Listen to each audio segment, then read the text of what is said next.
What's up, Patriots? Welcome back to the Progressive Playbook. I am your humble dealer, and in the last video we talked about the overall benefits of a well-funded universal pre-K program. We'll continue our journey by looking at the top 4 ways we can improve the structure of our K-12 education system with inspiration from Bernie Sanders' Thurgood Marshall plan, appropriately named after the chief attorney who won Brown v. Board of Education, a big milestone in ending racial segregation in schools. Despite racial segregation being outlawed, we still have racial and socioeconomic segregation based on your zip code, and that greatly affects the quality of your public schools. So, in continuing that spirit of equality, Thurgood Marshall plan proposes tripling Title I funding to improve the quality of our schools in low-income areas. But before we try to throw money at the problem, let's look at whether the system is structured efficiently in the first place. If you remember back to my 5 flavors of healthcare video, I mentioned I like the idea of a public-private model like the one in Germany, so long as the entire population is covered in some way, and if the public option covers the vast majority of the population. This is pretty much how it works in our K-12 system. You can opt to pay tuition to send your kid to a private school that appeals to you. Maybe it's the smaller class sizes or a particular teaching philosophy, but the default is public school, which supports the vast majority, 83% of students. But then you have this odd hybrid in charter schools, which take public funding to operate outside the public school structure, and the idea is to bring innovative teaching styles to the public, especially for most of us who couldn't afford private school. Charter schools enjoy bipartisan support and have exploded across the country to teach 7.4% of all public school students. It's a neat idea, and there are some great charter schools out there, but the first improvement we're going to talk about is to increase scrutiny on charter schools. This isn't to regulate how they teach, because that's the creative element and the whole point of the charter school experiment. I'm talking about how you start and run a charter school administratively, because even though there are currently fewer than 8,000 charter schools across the country, 5,000 charter schools have closed in the last 30 years. Around a third of those closures happen in the first 2 years, and some even close in the middle of the school year. That is a really high turnover rate. This isn't like the labor market where economic downturns lead to hiring freezes and mass layoffs. That's already hard on people, but it's significantly worse and should be considered unacceptable to not guarantee that children complete their schooling in stable environments. That's the whole reason teachers sign contracts to work the whole year. Miss Hoover, are you on? Go home, children. Charter school closures have displaced around 1 million children over the years, and studies confirm what you're probably thinking intuitively, which is that when you disrupt a kid's education, they're more likely to disengage, have worse grades, and drop out.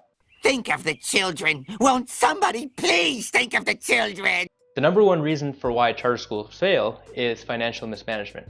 Charter school closure rates are especially bad in Wisconsin, Arizona, Florida, Michigan, and Ohio. I noticed something in common among all these states. In Florida, Ohio, and Michigan, over half of charter schools are run by for-profit corporations. A common way they do this is they have a nonprofit that secures the original charter to get federal, state, and local funds.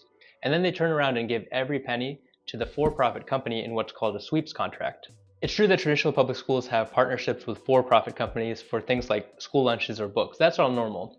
But these contracts are fully transparent, and they never just give all their money to a for-profit. That's insane. A lot of times the board members of these nonprofit charters are puppets of the for-profit companies. Sometimes they're even the owners themselves. Sometimes they're committing fraud, like inflating student numbers or directly stealing money, which has cost the taxpayers hundreds of millions of dollars. But Carol Burris from the Network of Public Education explains that there is even more profit to be made through legal tricks because of how lax the rules are on how charters spend their public funding. One big way is real estate. The for-profit company uses tax breaks and low interest rates to buy a property, and then they lease or sell that property to the nonprofit at a higher price, and then the nonprofit just uses taxpayer money to pay for all of it. Furthermore, Carol Burris writes about how North Carolina now allows charter schools to screen students and charge tuition. So at this point, they're just private schools using taxpayer money. She also writes about how Christian billionaires like Betsy and Dick DeVos are using this taxpayer money to force Jesus back into the classroom. Let's thank the Lord for another beautiful school day. Thank the Lord. Thank the Lord? That sounded like a prayer. A prayer? A prayer in a public school! God has no place within these walls, just like facts have no place with an organized religion. I'm happy to pay taxes if that money is going towards a universal good and if it's being used efficiently. But as a whole, charter schools don't produce better or worse outcomes. There's some really great charter schools out there, as there are really great public schools. The quality of both vary quite a bit, and quality is very often a function of funding. How do you expect us to teach with these supplies? Look at this. The only books we have are ones that were banned by other schools. And funding is based on the number of students that go to that school. So by having charter schools coexist with traditional public schools under the same funding sources, you have less money for quality public schools in either direction. So for now, I like the idea proposed by the Thurgood Marshall plan to ban for-profit charters and to increase regulation on financial management. This would save taxpayers a lot of money. Instead, let's use that money to fund the second idea, which is universal free school meals. A report from 2017 showed that 13 million American kids, or around 1 in 6 kids, were food insecure, and some kids are denied more food or even from graduating until they pay off their food debt. Please, sir, I want some more. This is hard on teachers as well, who have reported students having less energy in class, less focus, and lower test scores, all compounded by the stress of not knowing when their next meal will be. And just like with pre-K, there is good work being done on the state level. At the time of this video, 9 states decided they don't want to see their children go hungry and have approved universal free school meals. And we're not talking about the stellar cafeteria food you and I grew up with. Nah, some of these are high quality, nutritious meals that come from an increased budget and being able to serve the entire school population. That video is from Minnesota, where Democrats have a slim but full control of the state government for the first time since 2014. And with their 1-seat majority, they have used it to pass all sorts of amazing progressive policies, including this one. Because let's face it, the extreme Republican politicians aren't making this happen. In fact, they want to actively kneecap this cause as a party priority. So please, please, please do vote in your state and local races, because that's where real change is happening. Aside from those 9 states, there's work being done to expand or completely universalize school meals in DC and 24 other states, half of which are red states. The people are in favor. A recent YouGov poll showed 60% support for a universal school lunch and nearly the same support for free breakfast. In just a few years, we could have half of all states on board, putting pressure on the other half of states to get with the program. This will ensure that quality learning environment, as will, number 3, paying teachers more. If you compare Sophia to other people in Finland with college degrees, she makes about 98 cents for every dollar that they make. That's on par with the pay ratio between teachers and college graduates in similar countries. But Anna and other American middle school teachers only make about 65 cents for every dollar that their college-educated peers make. No, stop. Think of the children. The current average teacher salary is $60,000 a year. The Thurgood Marshall plan proposes that be the new average starting salary for teachers, which is currently at around $40,000 a year. One positive thing about the US healthcare system is that it has great doctors. Why is that? We have a competitive landscape where getting into med school and going through all those years of training is rather difficult, but in the end you get to use that knowledge to heal the sick and wounded, and you earn a lot of money in the process. So as a result, there's a lot of respect and prestige for the profession. This is the case all over the world.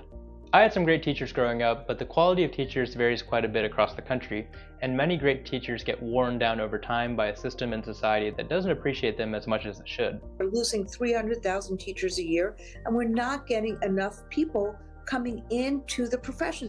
But what if public school teachers were appreciated more? This is how it is in Finland, where teachers are highly regarded and trusted on the level of doctors. This grants them complete autonomy in developing new and creative ways to teach. A big reason for this is that teaching is a highly competitive, sought-after profession, even more competitive than being a doctor. Over there, you must have at least a master's degree. So if we were to increase teacher salaries in the US, we are assigning greater value to teaching. It's the first step not only in drawing the best and brightest into the profession, but to give all teachers the respect they deserve. And speaking of respect, I think we did the exact opposite in the early 2000s when President George W. Bush enacted the No Child Left Behind, a failed policy that increased standardized testing and basically told all schools, if you don't get your numbers up to our national standards, there will be consequences. This bar was impossible for some schools to achieve with their resources. At the same time, he promoted charter schools, which exploded in numbers and siphoned off funding from traditional public schools. So more standardization, impossible bar, and playing favorites. Reminds me of my previous boss, but we don't micromanage our doctors this way. We have a lot of trust in doctors because they are highly educated, and one of the enticing things about the profession is that you build upon that training, grow an experience to problem solve, to figure out why your patient is ill more effectively. We want to move in that direction with teachers as well. I think we should, number 4, deregulate the teaching profession. There are so many young, excited, capable teachers who get jaded over the years when they realize they have to teach by a regimented course outline and standardized tests, none of which they designed. This attitude seeps into students. I don't know about you, but I thought school kind of sucked, as do 75% of American high schoolers. Now imagine having to go to school in Finland in the middle of January. It's icy cold, the sun comes up for like 12 seconds. Despite all that, most Finnish students actually like going to school. And why wouldn't you when you're only in school for half the amount of time as other parts of the world? They don't start school till the age of 7 and they start on 20 hours a week. For every 45 minutes of learning, they enjoy 15 minutes of play. So that means Finnish teachers are spending less time in the classroom than American teachers. But they're also spending less time grading tests. There are no national tests, no rankings, no inspections. I think that's great, in the same way we wouldn't want our doctors to do a bunch of the insurance paperwork. Finland doesn't tell its teachers what to teach so much as it trusts its teachers to know how to teach, and to come up with creative solutions to educate and assess their students, because just as doctors know their patients best, teachers know their students best. When you empower your teachers, they turn around and empower their students. 11-year-old Mintu Latumaki asks to leave class to work at the school's own student-run cafe. You can go, yeah, that's okay. So deregulating teaching wasn't explicitly in the Thurgood Marshall plan, but taken together, I'm giving the plan 5 stars. I think there's enough clear evidence that when you have a system as described by these changes, you don't need charter schools separate from traditional schools anymore. You end up with one school system that blends the advantages of both to get better results more efficiently. Because the innovation isn't on the admin level, the system becomes more stable when you give enough funding so that the teachers can innovate on the individual level directly towards their students.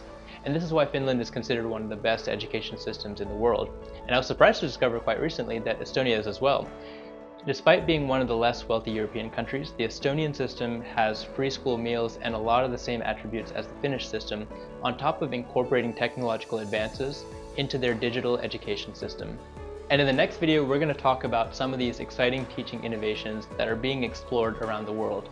If you enjoyed this video, be sure to check out that one, and if you're trusting my voice on this platform, be sure to hit me with that LSB, like, subscribe, and bell, and I'll deal ya the next one.